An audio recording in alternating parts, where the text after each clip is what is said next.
¿Qué convicciones tiene que no claudicará, que no abandonará, que no negará?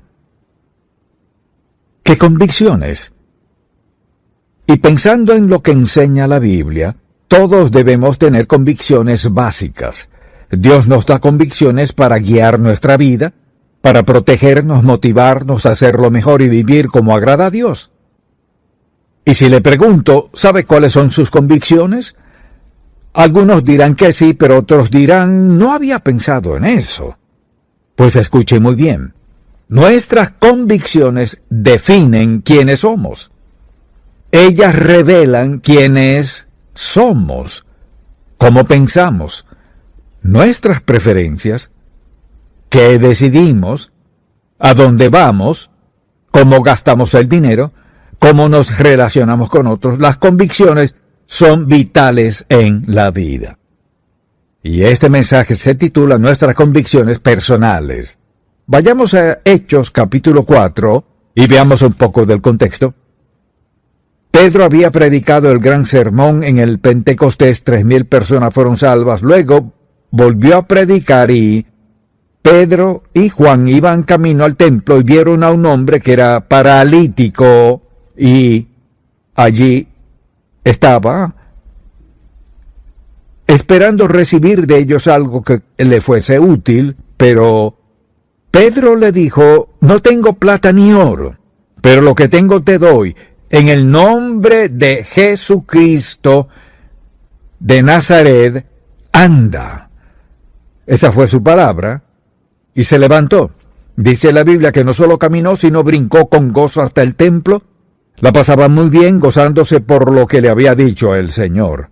Y claro, los fariseos, saduceos y el concilio se molestaron al saber de esto y del Jesús resucitado. Entonces encarcelaron a Pedro y a Juan, luego volvieron a cuestionarlos y les advirtieron que no divulgaran esa ideología, esa creencia de que ese Jesús de Nazaret sanara a este hombre. Luego, en el capítulo 4, desde el versículo 17, dice la Biblia, sin embargo, para que no se divulgue más entre el pueblo, amenacémosles para que no hablen de aquí en adelante a hombre alguno en este nombre. Y llamándolos, les intimidaron, en ninguna manera hablasen ni enseñasen en el nombre de Jesús. Escuche esto. Mas Pedro y Juan respondieron diciéndoles, juzgad si es justo delante de Dios obedecer a vosotros antes que a Dios, porque no podemos dejar de decir lo que hemos visto y oído. Lo vimos, lo escuchamos, no lo negaremos. Entonces le pregunto, ¿qué convicciones tiene que definitivamente no negará, no abandonará, ni de ningún modo claudicará? Son parte de quién es usted. Están muy dentro suyo. Las tiene porque Dios ha hecho algo grande en su vida y no hará concesiones bajo ninguna circunstancia. Pues deseo que pensemos en varias cosas aquí. Deseo aclarar el significado de convicción, pues significa al menos una de 3 acepciones. Por ejemplo, alguien puede ser convicto de un crimen que haya cometido, van a juicio y terminan en prisión o hasta pierden la vida. Luego está la convicción de nuestras creencias. Creo esto, esta es mi convicción, creo que Jesucristo es el Hijo resucitado de Dios, creo que Jesucristo es el único camino al cielo, y cualesquiera sean sus convicciones. Luego está la convicción del Espíritu Santo. Y en Juan capítulo 16, versículo 8, veámoslo por un momento, escuche lo que pasa en el versículo 8, Juan 16, se ha prometido el Espíritu Santo. El versículo 8 dice, y cuando Él, el Espíritu Santo, venga, convencerá al mundo de pecado, de justicia y de juicio. O sea, convencernos de pecado, convencernos de la justicia de Cristo, que hizo posible que Él muriera por nuestros pecados, y del juicio venidero. Así que Al pensar en convicción están esos tres aspectos. Entonces, si yo le preguntase, ¿cuáles son sus convicciones en torno a su vida cristiana? ¿Establecen ciertos límites en su vida? ¿Le incomoda un poco decirle a alguien, bueno, esto es lo que creo? ¿Está usted propenso a claudicar en un grupo? ¿Qué clase de convicciones tiene? Y me gustaría diferenciar algo. Deseo distinguir entre una convicción y una preferencia. Es decir, una convicción es esa creencia sólida e inamovible que tenemos cuya base es nuestra confianza en la palabra de Dios. Una preferencia, mire, las convicciones no cambian. Las preferencias sí cambian. Por ejemplo, una preferencia es algo que quizás hoy crea, pero podrían convencerme de algo mejor. O en una situación en particular podría estar dispuesto a desobedecer lo que creo. Las preferencias no rigen nuestra vida. Nos gobernamos por convicciones. Las preferencias son para quienes dicen, creo esto hoy, pero podría creer aquello mañana. Eso no es convicción. Creo esto en esta situación, pero si estuviese en aquel tipo de situación no sé lo que haría. Esa es una preferencia. Los creyentes vivimos por convicciones. Así que deseo darle una definición de convicción. Escuche y luego escríbala, por favor. Tener convicciones es estar plenamente convencido de que algo es totalmente cierto y que asume una postura sin importar las consecuencias. Fíjese, tener convicciones es estar tan plenamente convencido de que algo es totalmente cierto y que asume una postura sin importar las consecuencias. Esa debe ser nuestra actitud en torno a la palabra de Dios, en torno a Jesucristo y a lo que enseña este libro de Génesis al Apocalipsis. Debe tener convicción al respecto. Hay que tener convicción en lo que creemos y en cómo vivir y cómo hemos de morir. Y es una relación con el Señor Jesucristo.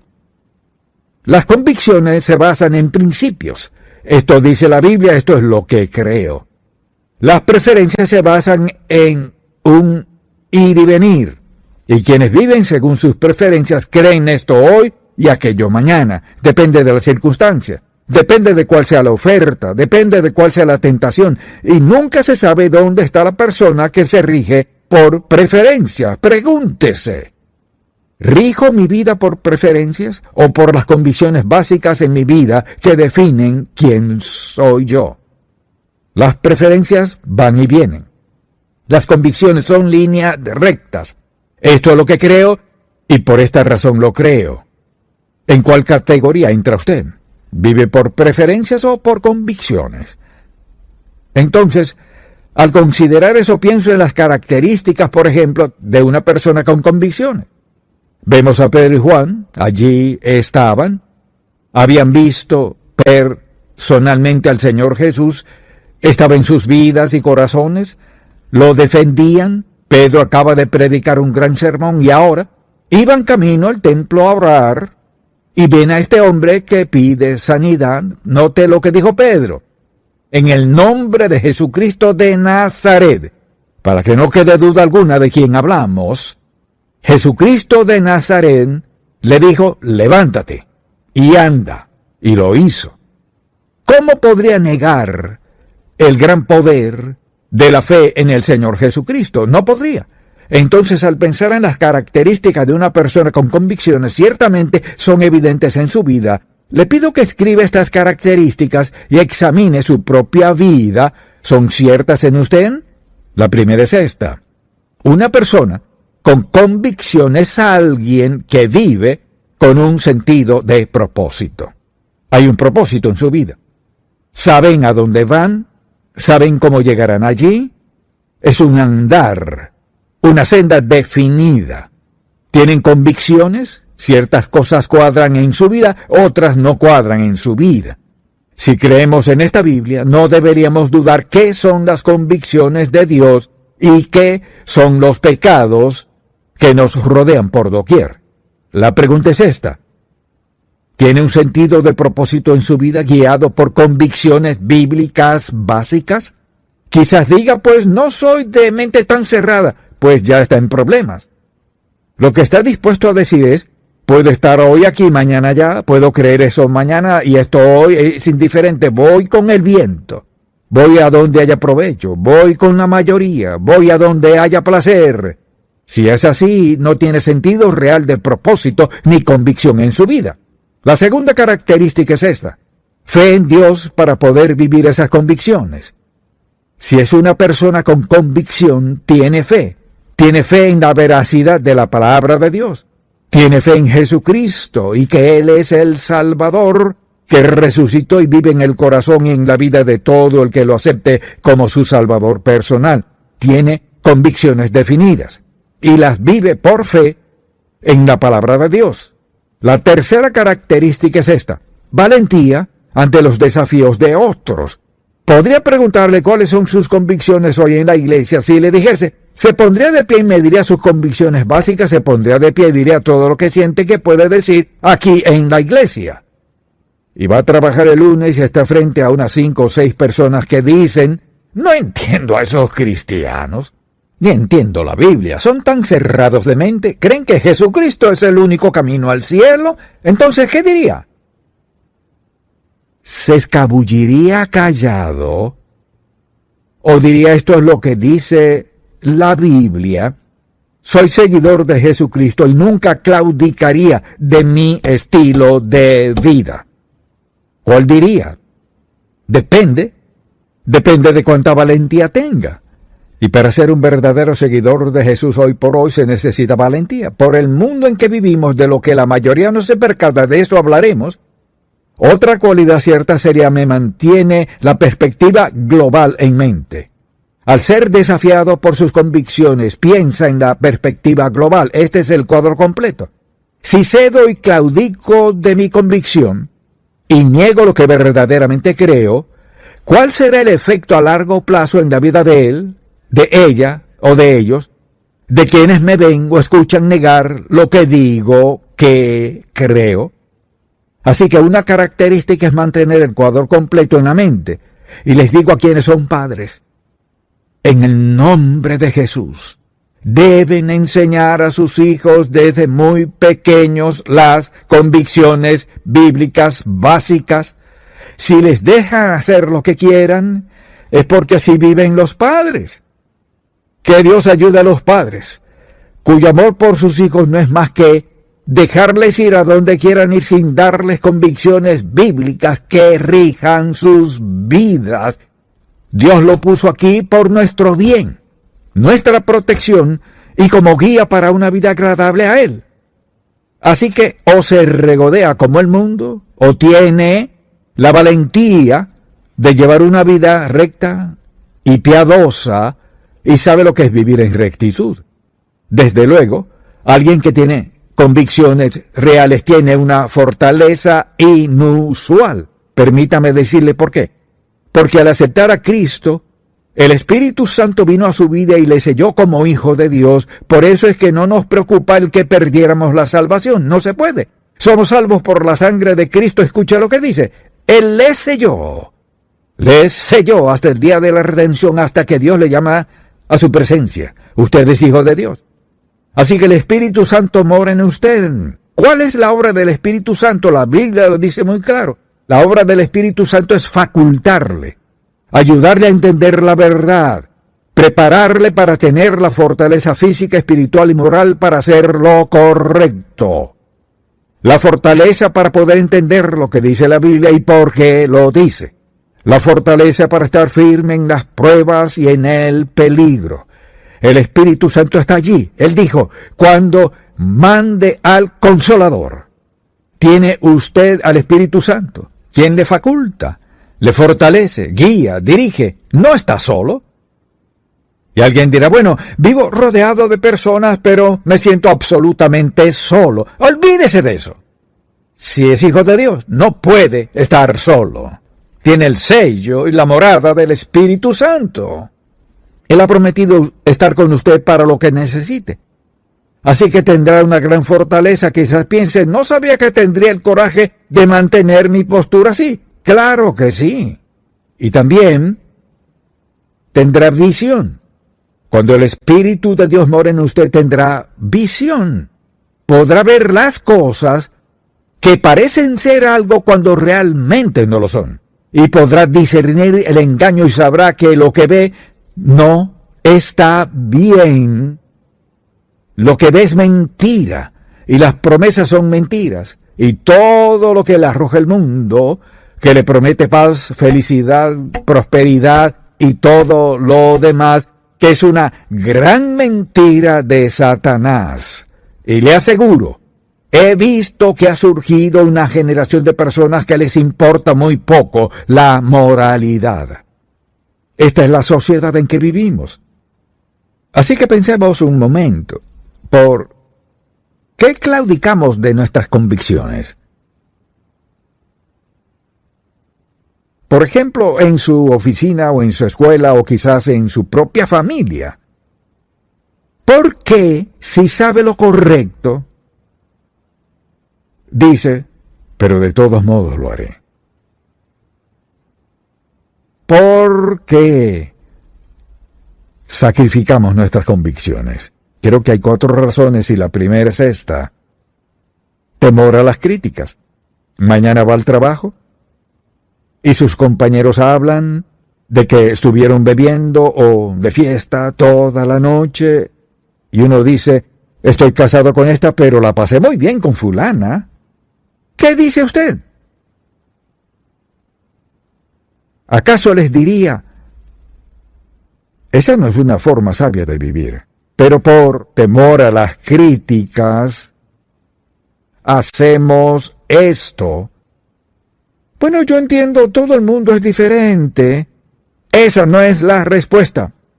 Entiendo que todo el mundo tiene derecho a pensar lo que quiera. Sí tienen ese derecho, pero no debe decir eso como creyente. Lo que debe decir es, ¿has pensado en cómo se siente Dios por lo que estás haciendo? No me hables de Dios. De todas maneras se lo diré. Y sabe, ya que su motivación es ayudarles, me sorprende escuchar a la gente en conversaciones totalmente contrarias a Dios y quieren cerciorarse que nadie objete porque están en su derecho y lo están. Tengo derecho a creer lo que quiera creer, así es.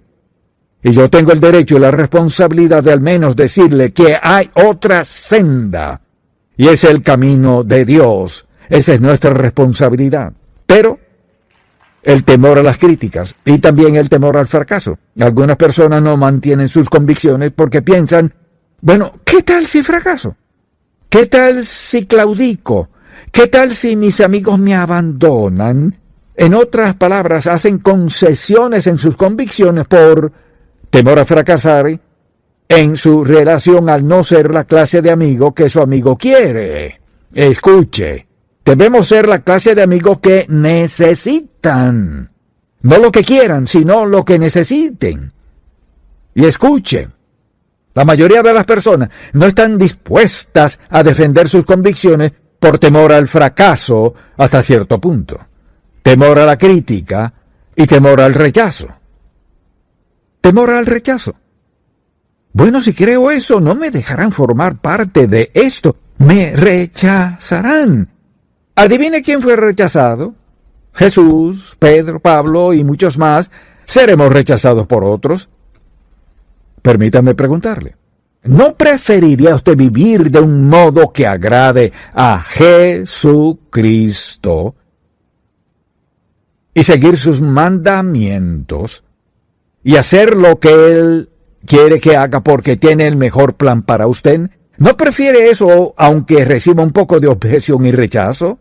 ¿O preferiría dejar todo lo que Dios le tiene para agradar a unos cuantos? ¿Qué tal si toma decisiones para agradar a alguien que no volverá a ver después de un año o de un mes? Si toma una decisión inmoral y no volverá a verles, ¿no le parece que es una insensatez y estupidez que sacrifique su pureza o lo que sea por alguien a quien no volverá a ver? Eso es hacer concesiones. ¿Qué pasa con nuestras convicciones? También está el temor a las pérdidas. Si mantengo mis convicciones, quizás pierda mis amistades. Mire, ellos no son sus reales y verdaderos amigos si tiene que desobedecer a Dios para andar con ellos. No son sus amigos.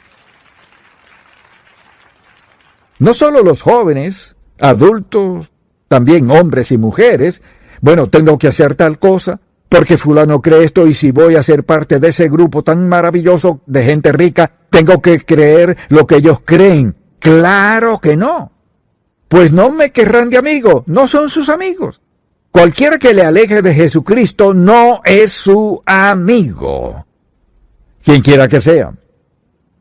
Entonces, le diría, en esta generación es hora de que el pueblo de Dios tome una firme postura piadosa y deje que las consecuencias sean lo que sean.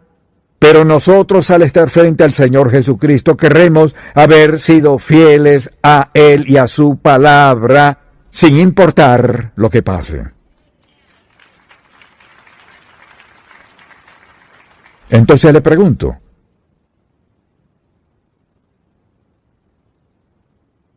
¿qué convicciones tiene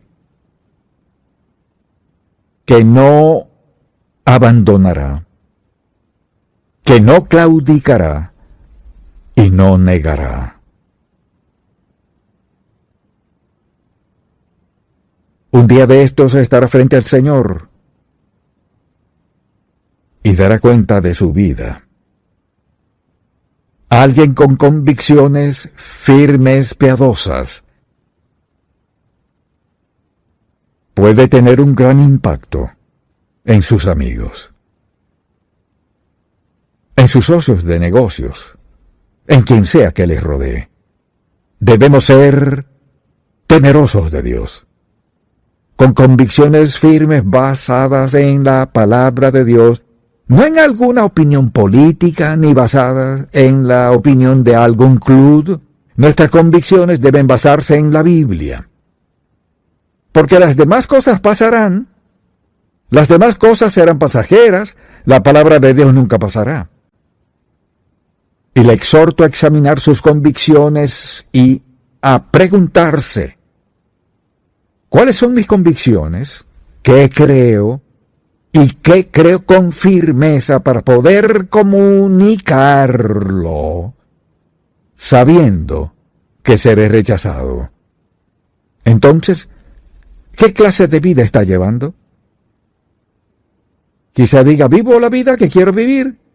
¿Ha pensado en las consecuencias de vivir como vive? Si vive sin Cristo, lo más probable es que no sea feliz ni quede satisfecho con las consecuencias que encontrará en el futuro. Mi oración a Dios por usted es que se detenga a pensar dónde pasará la eternidad. Piense, ¿cuál es su relación con Dios Todopoderoso? Quizás diga, no creo en Dios, tal vez no cree en Dios, pero Él sigue allí. ¿Cuál es su respuesta a Dios?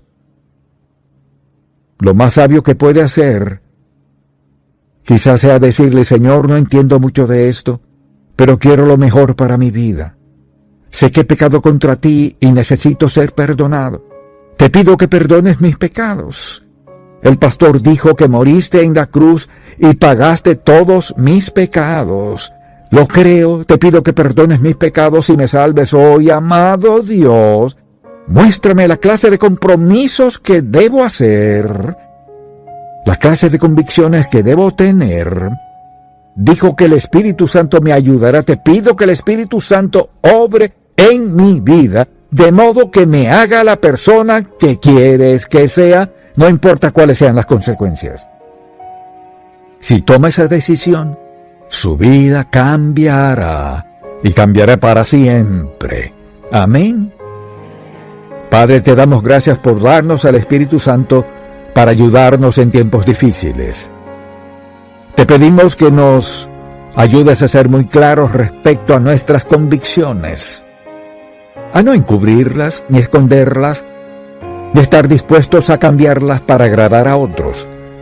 Pero ya que tu palabra nos enseña claramente cómo vivir, ayúdanos a vivir sin temor, valiente y osadamente en todo momento, dándote honra y gloria en el nombre de Jesús. Amén.